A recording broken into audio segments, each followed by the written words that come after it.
Welcome my dear genius friends, स्वागत है आपका आपकी फेवरेट चैनल बोधिटी में।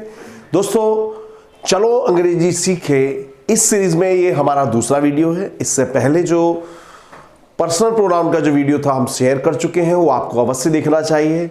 और वीडियो की शुरुआत में मैं आप लोगों से कहूंगा कि यदि आपको अंग्रेजी का दर दूर भगाना हो, अच्छे से अच्छे मार्क्स लाने हो, कॉम्पिटिटिव एग्जाम में सफल होना हो, तो आपको ये चैनल सब्सक्राइब करना चाहिए। इस पर आने वाले सारे वीडियोस को आपको देखना चाहिए। तो दोस्तों चैनल को सब्सक्राइब कीजिए, अपने दोस्तों के साथ शेयर कीजिए, क्योंकि हाँ आपको ए से लेके जेड तक का सफर आपको तय करना है।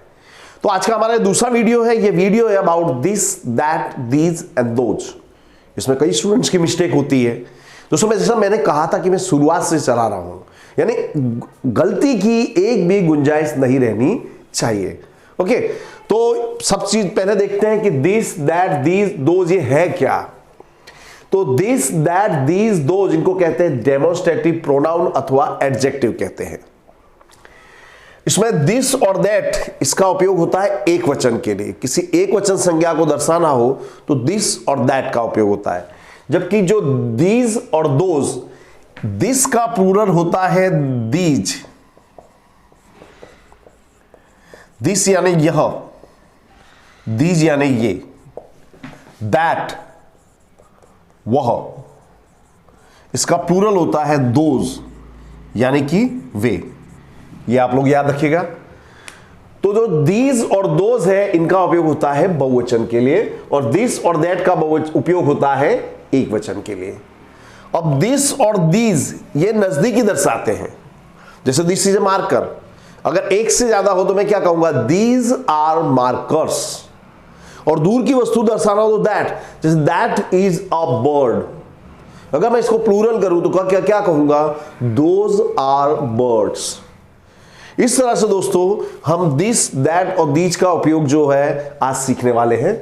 जैसे यह एक पेन है, तो इसको हिंदी में लिखेंगे, सॉरी इंग्लिश में लिखेंगे, दिस इज अ पेन। इसी को प्लूरल कर दूंगा मैं, बहुवचन कर दूंगा तो क्या कहूंगा, ये पेन है। तो क्या हो जाएगा, दीज आर पेन्स। तो दोस्तों ये तो मैं आपको सिखा रहा हूं, इसके साथ साथ इस वीडियो में हम जो प्लूरल बनाते हैं, बहुवचन बनाते हैं, उसके नियमों की भी चर्चा करेंगे, क्योंकि वो बहुत उपयोगी होता है। उसमें बहुत से स्टूडेंट्स बहुत सारी मिस्टेक्स करते हैं। तो अब आगे हम सीखते हैं। तो दोस्तों मैं आपके लिए कुछ वाक्य लाया हूं। ये वाक्य बनाने के बाद आपका जो कंसेप्ट है पूरी तरह से क्लियर हो जाएगा। यह एक गाय है, ऐसा मैं कब कहूंगा, जब गाय सिंगुलर होगी। तो क्या हो जाएगा, दिस इज अ काउ। ये गाय है, ये प्लूरल हो गया, तो क्या हो जाएगा, दिस का हो जाएगा दीज, दीज आर काउस। वह लड़की सुंदर है, तो ये सिंगुलर है इसलिए हम दैट का उपयोग करेंगे, दैट गर्ल इज ब्यूटीफुल। इसका प्लूरल बनाऊंगा, वे लड़कियां सुंदर हैं, यहां हमने बहुवचन बना दिया, तो क्या हो जाएगा, those girls are beautiful. Okay, देखिए दैट सिंगुलर के लिए यूज होता है और दोज होता है प्लूरल के लिए। वह लड़की मैं कह रहा हूं, यानी वह लड़की दूर है, तो दूरी का भाव प्रकट करने के लिए हमने किसका उपयोग किया, दैट। वे लड़के चोर नहीं हैं, तो those boys are not thieves.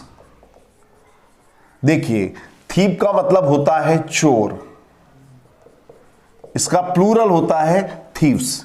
अब ये सब नियम भी मैं चर्चा करने वाला हूं।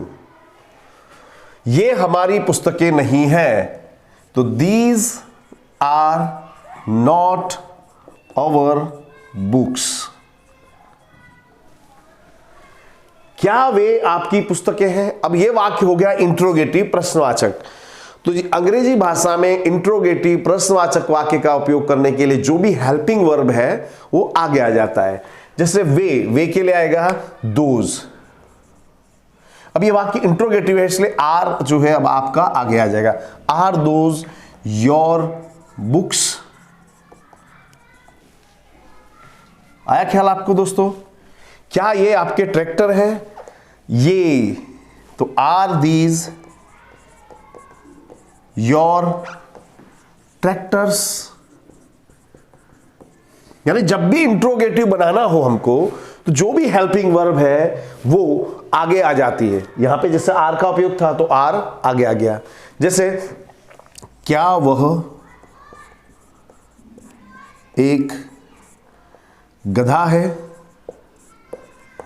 अब ये भी इंट्रोगेटिव सेंटेंस है तो वह के लिए आएगा दैट, इसके साथ हेल्पिंग वर्ब आएगा आपका इज, तो इज दैट अ डोंकी? तो इस तरह से दोस्तों हम दिस, दीज और दोज का उपयोग सीखते हैं। ये तो आ गया होगा, आपको कंसेप्ट क्लियर होगा। अब मैं बहुवचन बनाने के नियम आपको बता रहा हूं। तो दोस्तों अब हम नाउन यानी कि संज्ञा को प्लूरल बहुवचन बनाने के नियम सीखेंगे। इसमें अक्सर स्टूडेंट्स मिस्टेक करते हैं, तो एक एक करके सब नियम देखेंगे हम। पहला नियम है कि जिन शब्दों के पीछे O, X, C H, S H, S, double S I, उनके पीछे ई एस लगाकर प्लूरल बनाते हैं। तो दोस्तों मैं ये कहूंगा कि आप ये एग्जाम्पल्स लिखिए। ये एग्जाम्पल्स लिखेंगे तो आप इसे जिंदगी भर नहीं भूलेंगे। जैसे देखिए एस, पीछे एस, डबल एस आया तो क्या कर देंगे, इसका प्लूरल हुआ एसिस। बस, पीछे एस आया तो ई एस लगाएंगे, बसेस। बेंच, पीछे ई एस लगाएंगे तो जाएगा बेंचिस, इसका ये प्लूरल है। बॉक्स, इसका प्लूरल हो जाएगा बॉक्सिस। वॉच, इसका प्लूरल हो जाएगा वॉचिस, ई एस लग जाएगा आपका पीछे। ब्रश, पीछे एस एच है तो जब मैं प्लूरल बनाऊंगा तो ई एस लग जाएगा ब्रशेस। डिश, पीछे एस एच है तो ई एस लगा के इसका हो जाएगा प्लूरल। क्लास, इसका हो जाएगा क्लासेस। ओके, वंस अगेन फिर से बताऊं, आपको भूलना नहीं है, जिंदगी भर याद रखना है। यदि किसी शब्द के पीछे, नाउन के पीछे O, X, C H, S H, S, double S I और उसका प्लूरल बनाना हो तो उसके पीछे ई एस लगाती है। एग्जाम्पल है आपके सामने। यदि कोई शब्द आया हो, उसका अंतिम अक्षर हो वाई और उसका प्लूरल हट बनाना हो तो वाई को हटाकर आई ई एस लिखते हैं। जैसे बेबी, तो इसमें वाई हट जाएगा, आपका हो जाएगा babies, I E S. City, Y हट जाएगा आपका, I E S, cities. Diary, Y हट जाएगा आपका, diaries. Lady, ladies. Story, Y हट जाएगा तो I E S, stories. Butterfly, तो आपका जो पीछे वाई है इसको हटा के लिखेंगे आई ई एस। इस तरह से फिर से मैं समझा देता हूं कि यदि नाउन का अंतिम अक्षर हो वाई तो उसको हटाकर लिखते हैं हम आई ई एस। जैसे बेबी, अंतिम अक्षर वाई था तो वाई को हटाकर आई ई एस, बेबीज। सिटी, अंतिम अक्षर वाई है, वाई को हटाकर आई ई एस, सिटीज। डायरी, अंतिम अक्षर वाई है, वाई को हटाकर डायरीज। लेडी, अंतिम अक्षर वाई है, वाई को मैंने हटा दिया, आई ई एस। स्टोरी, अंतिम अक्षर वाई है तो स्टोरीज, वाई को हटा दिया, बटरफ्लाइज। इस तरह से हम बनाते हैं और दूसरे नियम भी हम देखने वाले हैं आगे। सभी चीजें आपको याद रखनी है। आगे नियम देखते हैं दोस्तों। इससे पहले का नियम था कि यदि नाउन के ठीक एंड में वाई आए तो वाई को हटाकर आई ई एस लगाते हैं। ये सेकंड नियम था। अब ये नियम क्या कह रहा है कि यदि अंतिम अक्षर वाई हो लेकिन उससे ठीक पहले कोई वॉवेल आया हो, स्वर आया हो, स्वर याद रखिएगा, ए ई आई ओ यू, इनको कहते हैं इंग्लिश के वॉवेल्स यानी कि स्वर, तो हम वाई को, वाई के बाद ओनली एस लगाते हैं। यानी कि आपका अंतिम अक्षर वाई, देखिए यहां पे देखिए अंतिम अक्षर आपका वाई है लेकिन इससे ठीक पहले एक वोवेल आया तो हम वाई को विदाउट डिस्टर्ब किए ओनली एस लगा देते हैं। तो बॉय का हो जाएगा बॉयस, डोंकी का हो जाएगा डोंकीस, की का हो जाएगा कीस, वे का हो जाएगा वेस। तो कंसेप्ट क्लियर हो गया होगा।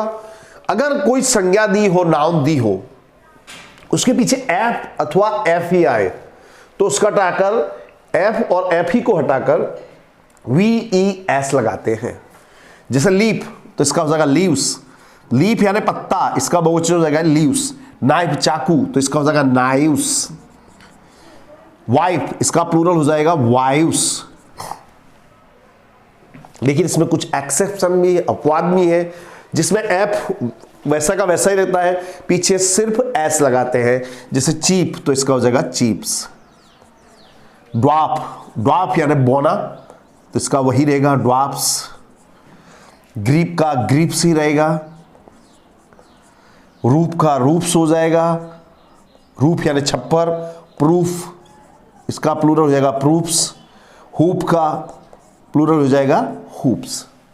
तो ये अपवाद भी आपको याद रखने हैं। यानी वंस अगेन फिर से रिपीट कर देता हूं, यदि संज्ञा के अंत में एफ अथवा एफ ही आए तो एफ और एफ ही को हटा देते हैं और उसके जगह पर लिखते हैं VES। ओके, लीप तो लीव्स, नाइफ का नाइव्स, वाइफ का वाइव्स। और ये जो एक्सेप्शन है इसमें हमने एफ को हटाया नहीं है, पीछे क्या लगाया है, सिर्फ एस। तो दोस्तों मैं आपसे कहूंगा कि आपको ये जो एग्जाम्पल से लिखिए, आप लिखोगे तो आपको ता उम्र याद रहेगा। वीडियो को पॉज कीजिए और इसको लिखिए।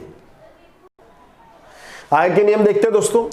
कई बार शब्द के अंदर के स्वर यानी कि वॉवेल को बदलकर प्लूरल बनाते हैं। जैसे देखिए फूट, फुट यानी पैर तो इसका प्लूरल हो जाएगा फीट, बहुवचन हो गया। टूथ यानी दांत, इसका प्लूरल हो जाएगा टीथ। मैन इसका प्लूरल हो जाएगा MEN। आपने क्या किया, एक ही जगह पर ई लिख दिया। इसका प्रोनाउंसिएशन होता है वुमन, फिर मैं प्लूरल बनाने के लिए एक ही जगह पर रख दूंगा ई, तो इसका प्रोनाउंसिएशन हो जाता है वीमेन। गूज इसका प्लूरल हो जाएगा गीज। लाउस का प्लूरल हो जाएगा लाइस। माउस का प्लूरल हो जाएगा माइस। फिशरमैन प्लूरल बनाओगे तो क्या करोगे आप, ए के प्लेस पर ई कर दोगे, फिशर मैन, तो ये हो जाएगा इसका प्लूरल। बलून मैन आपको प्लूरल बनाना तो ए के प्लेस पर आ जाएगा ई, बलून मैन। ओके, ये आपको कंसेप्ट क्लियर कर लेना। फिर इसके बाद कई बार क्या होता है दोस्तों कि जो शब्द दिया जाता है, जो नाउन होता है, उसके पीछे EN लगा के उसका प्लूरल बनाते हैं। जैसे चाइल्ड यानी बच्चा, इसका प्लूरल होगा चिल्ड्रन।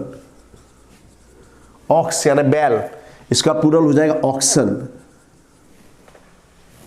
डजन, अब ये देखिए अगला नियम दोस्तों, कई शब्दों के बहुवचन एक वचन एक समान हो जाते हैं। डजन का प्लूरल भी डजन ही होगा, सिंगुलर भी डजन होगा। तो आप पहचानो कैसे, उसके बाद जो हेल्पिंग वर्ब आता है उसके आधार पे पहचानते कि ये प्लूरल है अथवा सिंगुलर।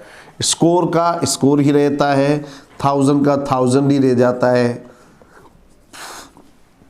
डियर हिरन, इसका प्लूरल डियर ही रहता है, बराबर। फिश का प्लूरल फिश ही रहता है। सीप यानी भेड़, उसका प्लूरल सीप ही रहता है। ये सब दोस्तों रेयर नियम है, आपको कहीं देखने को मिलेंगे नहीं।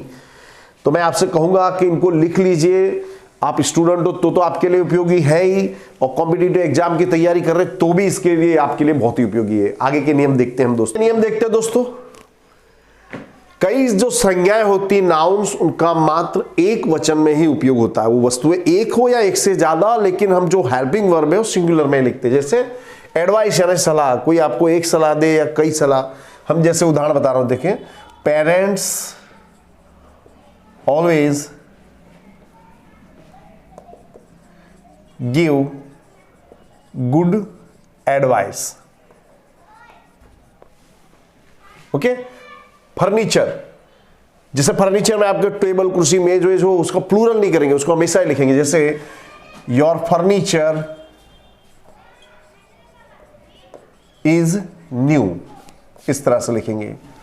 अब जैसे हिंदी में कहते हैं मेरे बाल काले हैं, हम बहुवचन का उपयोग करते हैं, लेकिन अंग्रेजी में नहीं होता। आपके सिर पे एक बाल हो या ढेरों बाल हो, इजी लगाए। जैसे माय हेयर इज ब्लैक, इस तरह से लिखेंगे। न्यूज, कितना भी न्यूज हो, एक न्यूज हो, दो न्यूज हो, कई न्यूज हो, हम सिंगुलर में लिखेंगे। जैसे this news is true. Politics, जैसे politics is a dirty game, इस तरह से हम इसका उपयोग करते हैं। आपको कंसेप्ट क्लियर हो गया होगा। और कई संज्ञाओं का मात्र प्लूरल में ही उपयोग होता है, जैसे शूज यानी जूते, आपका एक जूता हो या कई जूते हो उसको आप शूज ही कहोगे। जैसे आपका एक जूता सपोज खो गया तो आप क्या कहोगे, I have lost my shoes. Okay. जैसे आर्म्स, हथियार, जैसे मान लो कई लोग हैं उनको एक एक हथियार दिया गया तो भी हम आर्म्स ही कहेंगे। कैसे लिखा जाएगा आपको, arms were given to the poor people, यानी गरीब लोगों को हथियार दिए गए थे। जैसे रिचिस, रिचिस यानी धनवान, जैसे रिचिस हैव विंग्स। तो इस तरह से दोस्तों मैंने आपको प्लूरल बनाने के दिस, दैट, दीज, दोस का उपयोग करने के जो सारे नियम आपको बता दिए। आई एम श्योर आपको अब कोई तकलीफ नहीं होने वाली है। आप अंग्रेजी बहुत ही बढ़िया तरीके से सीख रहे हैं, आपको भविष्य में अच्छे मार्क लाएंगे, ऐसी मैं पूरी आशा करता हूं। तो मजेदार वीडियो के लिए बने रहिए हमारे साथ। चैनल को लाइक शेयर सब्सक्राइब अवश्य कीजिएगा। Thank you very much friends.